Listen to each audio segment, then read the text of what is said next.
মাত্ৰ সৰু এটা কাম বা নিয়ম যিটো সম্পূৰ্ণ কৰিলে যেনেকৈ বসন্ত ঋতু অহাৰ লগে লগে গছ লতিকা সেউজীয়া হৈ পৰে, ঠিক তেনেকৈ আপোনাৰ জীৱনটো ৰঙীন হৈ পৰিব পাৰে। অৰ্থাৎ এই নিয়মটোৱে আপোনাৰ মোৰ জীৱনত বিভিন্ন ৰঙৰ সমাহাৰ ঘটাব পাৰে। টকা পইচা, বন্ধু, সম্পৰ্ক, চাকৰি, আপোনাৰ মনত যি ইচ্ছা আছে সকলো পূৰণ হ'ব পাৰে। এই নিয়মটো জাপান আৰু বৌদ্ধ সংস্কৃতিত যথেষ্ট প্ৰচলিত। এই নিয়মটোৰ এটা বিশেষ গুণ এয়াই যে ই যিকোনো ব্যক্তিৰ বেয়া সময় সলনি কৰিব পাৰে। কোৱা হয় যে এই নিয়মটো ইমানেই শক্তিশালী যে বিধিপূৰ্বক এই নিয়মটো কৰাৰ এদিন পিছতেই ফল দেখুৱাবলৈ আৰম্ভ কৰে। এই সৰু নিয়মটো আপুনি অতি সহজতেই ঘৰতেই কৰিব পাৰে। এই নিয়মটো ইমানেই প্ৰভাৱশালী আৰু ফলদায়ক যে যিয়েই এই নিয়মটো কৰিছে সকলোৱে ইয়াৰ প্ৰশংসা কৰিছে। আহক এতিয়া আমি এই নিয়মটো কৰাৰ বাবে কি কি কৰিব লাগে জানিবলৈ চেষ্টা কৰোঁ। প্ৰথমতে আপুনি এটা চিচাৰ বা কাঁচৰ গিলাচ বা তেনেকুৱা পাত্ৰ ল'ব লাগিব। মনত ৰাখিব, ভুলতেও প্লাষ্টিকৰ গিলাচ বা তেনে কোনো পাত্ৰ যাতে নলয়, কাৰণ প্লাষ্টিক বা অন্য ধাতুৰ পাত্ৰই এই নিয়মটোৰ ফলত উৎপত্তি হোৱা শক্তিত বাধা উৎপন্ন কৰিব পাৰে। এই নিয়মটো কৰিবলৈ শান্ত আৰু চাফ চিকুণ পৰিৱেশৰ প্ৰয়োজন, কাৰণ আপোনাৰ চাৰিওফালৰ পৰিৱেশে চিধা আপোনাৰ মানসিক আৰু শাৰীৰিক শক্তিৰ দুয়ো ক্ষেত্ৰতেই প্ৰভাৱ পেলায়। দ্বিতীয়বিধ মহত্বপূৰ্ণ বস্তু হৈছে বিশুদ্ধ পানী বা জল, আৰু তৃতীয়বিধ বস্তু হৈছে নিমখ। আমি ঘৰত ব্যৱহাৰ কৰা সাধাৰণ নিমখ, যাক আমি সাগৰীয় নিমখ বুলিও কওঁ। বিভিন্ন ধৰ্মত এই নিমখৰ বিভিন্ন ব্যৱহাৰৰ কথা পোৱা যায়। হিন্দু ধৰ্মতো কিছুমান নিয়মত নেতিবাচক শক্তি নাইকিয়া কৰি ইতিবাচক শক্তি জাগ্ৰত কৰিবলৈ এই নিমখ ব্যৱহাৰ কৰা হয়। এইখিনি বস্তুৰ লগতে এই নিয়মটো কৰিবলৈ প্ৰয়োজন হ'ব এখন উকা কাগজ আৰু এটা নীলা ৰঙৰ চিয়াঁহীৰ কলম। ভুলতেও ক'লা ৰঙৰ বা কিবা কিবি লিখা থকা কাগজ নল'ব। এতিয়া আপুনি উকা কাগজখনত আপোনাৰ নাম লিখিব আৰু তাৰ তলতে আপোনাৰ ইচ্ছা বা সপোন যি আপুনি পূৰণ কৰিব বিচাৰিছে সেয়া লিখিব। এতিয়া কাগজৰ টুকুৰাটো গিলাচটোত বা পাত্ৰটোত থকা পানীখিনিত ডুবাই দিব লাগিব। যেতিয়া আপুনি কাগজখন পানী ভৰ্তি পাত্ৰটো ডুবাই দিব, সেই সময়তে আপুনি যি ইচ্ছা বা সপোন কাগজখনত লিখিছে সেইখিনিকে ধ্যান কৰিব লাগিব, বা আপুনি মন্ত্ৰ হিচাপত সেইখিনি মুখৰ ভিতৰতে আওৰাব লাগিব। কিন্তু মনত ৰাখিব, আপুনি যি ইচ্ছা কৰিছে সেইটো আপুনি ইতিমধ্যে পোৱা বুলিহে লিখিব লাগিব আৰু তাক তেনেকৈয়ে আওৰাব লাগিব। উদাহৰণস্বৰূপে আপোনাক এখন গাড়ী লাগে, গতিকে আপুনি এনেকৈ লিখিব যে আপুনি নতুন গাড়ী এখন পাই গ'ল। হে ভগৱান, তোমাক অশেষ ধন্যবাদ, মই নতুন গাড়ী এখন পালোঁ। এই অভ্যাসটো কৰাৰ আগত আপুনি 2 পৰা 3 বাৰ গভীৰ উশাহ ল'ব আৰু এৰিব, আৰু ধ্যানৰ স্থিতিত প্ৰৱেশ কৰিব, যেনেকৈ আপুনি পূজা বা প্ৰাৰ্থনা কৰাৰ সময়ত কৰে। এইদৰে আপুনি আপোনাৰ চাৰিওফালৰ পৰিৱেশৰ ইতিবাচক শক্তিৰ লগত জড়িত হ'ব পাৰিব। তাৰ পিছত আপুনি কাগজৰ টুকুৰাটোত আপোনাৰ নাম লিখিব আৰু তাৰ তলতে আপোনাৰ যিকোনো ইচ্ছা বা সপোন লিখিব। এইখিনি সময়ত আপুনি কোনো নেতিবাচক বা নিগেটিভ চিন্তা মনলৈ আহিবলৈ নিদিব। এই কামখিনি কৰাৰ সময়ত আপোনাৰ চাৰিওফালৰ পৰিৱেশটো আৰু অধিক শক্তিদায়ক কৰিবলৈ চন্দন, ধূপ, ধূনা, চাকি আদিও জ্বলাই ল'ব পাৰে। এই নিয়মটো কৰোঁতে আপুনি আপোনাৰ ইষ্ট দেৱতা বা দেৱীৰো আৰাধনা কৰিব পাৰে। উদাহৰণস্বৰূপে, যদি আপুনি বাবা ভোলানাথক পূজা কৰে বা মানে, তেন্তে এই নিয়মটো কৰাৰ সময়ত আপুনি বাবা ভোলানাথৰ ধ্যান কৰিব পাৰে। আপুনি ইচ্ছা কৰিলে এই সময়ছোৱাত কোনো শক্তিশালী মন্ত্ৰও জপ কৰিব পাৰে, যেনে গায়ত্ৰী মন্ত্ৰ, মহামৃত্যুঞ্জয় মন্ত্ৰ আদি। আৰু ইচ্ছা কৰিলে আপুনি আপোনাৰ লক্ষ্য আৰু ইচ্ছাকো ধ্যানত ৰাখিব পাৰে। এইখিনি কৰাৰ সময়ত আপুনি যি ক্ষেত্ৰতে আপুনি আপোনাৰ ধ্যান একত্ৰিত কৰিব সেই ক্ষেত্ৰৰে শক্তি অনুভৱ কৰিব পাৰিব। প্ৰিয় দৰ্শক, এইখিনিতে এই কামটো বা নিয়মটো কৰোঁতে কেইটামান মনত ৰাখিবলগীয়া কথা অতি মনোযোগেৰে শুনি লওক, কাৰণ এই কথাকেইটা মনত নাথাকিলে আপুনি এই নিয়ম বা কামটো শুদ্ধকৈ কৰিব নোৱাৰিব।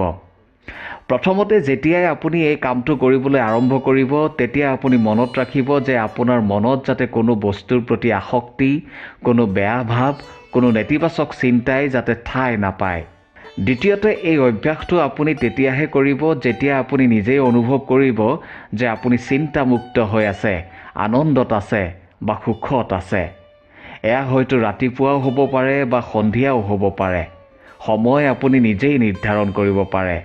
তৃতীয়তে আপুনি যেতিয়া কাগজখনত নিজৰ নামটো লিখিব তেতিয়া আপুনি আপোনাৰ নামটোৰ প্ৰতিটো আখৰত ধ্যান কেন্দ্ৰিত কৰিব, কাৰণ মানুহৰ নামত ব্ৰহ্মাণ্ড জড়িত হৈ থাকে বুলি কোৱা হৈছে। তাৰ লগতে আপুনি যিটো ইচ্ছা বা লক্ষ্য লিখিব তাতো আপুনি প্ৰতিটো আখৰতে নিজৰ ধ্যান কেন্দ্ৰিত কৰিব। এইখিনি কৰিলে ইতিবাচক শক্তি জাগ্ৰত হ'ব। চতুৰ্থতে, শুদ্ধ নিমখ মিহলোৱা পানীখিনিত কাগজৰ টুকুৰাটো ডুবাই দিয়াৰ সময়ত আপুনি চকু মুদি ধ্যান কৰিব যে এই পানীখিনি কোনো সাধাৰণ পানী নহয়, এয়া এক শুদ্ধ ইতিবাচক জাগ্ৰত শক্তি, যি আপোনাৰ ইচ্ছা লক্ষ্য পূৰণত সহায় কৰিব। গভীৰভাৱে উশাহ ল'ব আৰু এৰিব। পঞ্চমতে, পাত্ৰটোৰ চাৰিওফালে জাগ্ৰত হোৱা শক্তি অনুভৱ কৰিবলৈ যত্ন কৰিব। ষষ্ঠতে, কাগজৰ টুকুৰাটো লাহেকৈ আঙুলিৰে নিমখীয়া পানীখিনিত ডুবাই ৰাখি নেতিবাচক শক্তি পানীখিনিত মিহলি হৈ নাইকিয়া হোৱা আৰু আপুনি আপোনাৰ লক্ষ্য বা ইচ্ছাটো এক বাৰ্তা হিচাপে ব্ৰহ্মাণ্ডলৈ পঠিওৱা বুলি কল্পনা কৰিব। এইখিনি সময়ত আপোনাৰ ধ্যান আৰু আধ্যাত্মিক সম্বন্ধ ছিন্ন বিচ্ছিন্ন হ'বলৈ নিদিব। কিছু সময় পিছত যেতিয়া আপোনাৰ ধ্যান সম্পূৰ্ণ হোৱা বুলি আপুনি অনুভৱ কৰিব, তাৰ পিছত পানীখিনিৰ সৈতে পাত্ৰটো 24 ঘণ্টাৰ বাবে কোনো শুদ্ধ পৰিষ্কাৰ চাফ চিকুণ স্থানত ৰাখিব। এইখিনিতে আপোনালোকৰ বহুতৰে মনলৈ প্ৰশ্ন নিশ্চয় আহিব পাৰে যে ক'ত ৰাখিম। এই ভিডিঅ'টো যদি কোনো ছাত্ৰ ছাত্ৰীয়ে চাই আছে তেন্তে তেওঁলোকে নিজৰ পঢ়া টেবুলতে ৰাখিব পাৰে। বাকী লোকসকলে নিজৰ ইষ্ট দেৱতা বা দেৱীক আৰাধনা কৰা স্থানতো ৰাখিব পাৰে। ইয়াতকৈ শুদ্ধ স্থান আৰু একো থাকিব নোৱাৰে। 24 ঘণ্টাৰ সময়ছোৱাত পাত্ৰটোত থকা নিমখীয়া পানীখিনিয়ে আপোনাৰ ইচ্ছা বা লক্ষ্যক এক শক্তিলৈ ৰূপান্তৰিত কৰাত সহায় কৰিব। মাত্ৰ আপুনি এই কামটোৰ ওপৰত বিশ্বাস কৰিব লাগিব। 24 ঘণ্টাৰ পিছত পাত্ৰটোৰ পানীত মিহলি হৈ থকা কাগজৰ টুকুৰাটো উলিয়াই কোনো গছৰ গুৰিত ৰাখিব আৰু পানীখিনি কোনো পৰিষ্কাৰ স্থানত পেলাই দিব। মনত ৰাখিব, পানীখিনি কোনো গছ লতিকাৰ গুৰিত নাঢালিব। 24 ঘণ্টাৰ পিছত আপুনি এই কাম বা নিয়মটোৰ প্ৰভাৱ অনুভৱ কৰিবলৈ আৰম্ভ কৰিব। যেনে আপোনাৰ মনটো পাতল পাতল লগা, অলাগতিয়াল চিন্তাবোৰ মনলৈ নহা আদি। এই সৰু সৰু সংকেতৰ প্ৰতি আপুনি ধ্যান দিব লাগিব, কাৰণ এইবোৰেই এটা ডাঙৰ পৰিৱৰ্তনৰ আৰম্ভণি। এই নিয়মটো আপুনি সপ্তাহত এবাৰ, 15 দিনত এবাৰ বা মাহত এবাৰকৈও কৰিব পাৰে। এয়া সম্পূৰ্ণ আপোনাৰ ওপৰত নিৰ্ভৰ কৰিব। বিশেষকৈ প্ৰতি মাহৰ পূৰ্ণিমাত এই নিয়মটো কৰিব পাৰিলে ভাল বুলি কোৱা হৈছে। ইয়াৰ এক গভীৰ অৰ্থপূৰ্ণ কাৰণ আছে। পূৰ্ণিমা আৰু আধ্যাত্মিক অনুশীলনত গভীৰ সংযোগ আছে।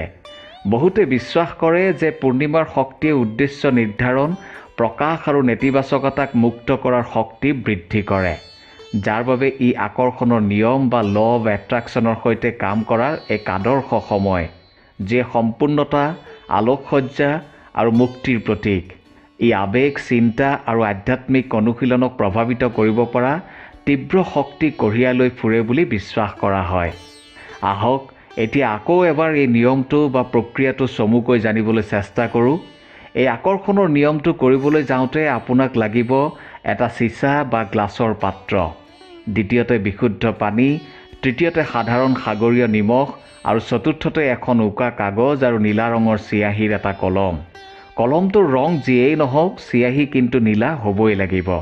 যি সময়ত আপুনি নিজকে ভাবে যে আপুনি সুখত আছে, আনন্দত আছে, সেই সময়তে এই নিয়মটো কৰিব পাৰিব। ধূপ, ধূনা, চাকি আদি জ্বলাই পৰিৱেশটো বিশুদ্ধ কৰি ল'ব। এতিয়া নিমখখিনি চিচাৰ পাত্ৰটোত থকা বিশুদ্ধ পানীত মিহলাই ল'ব।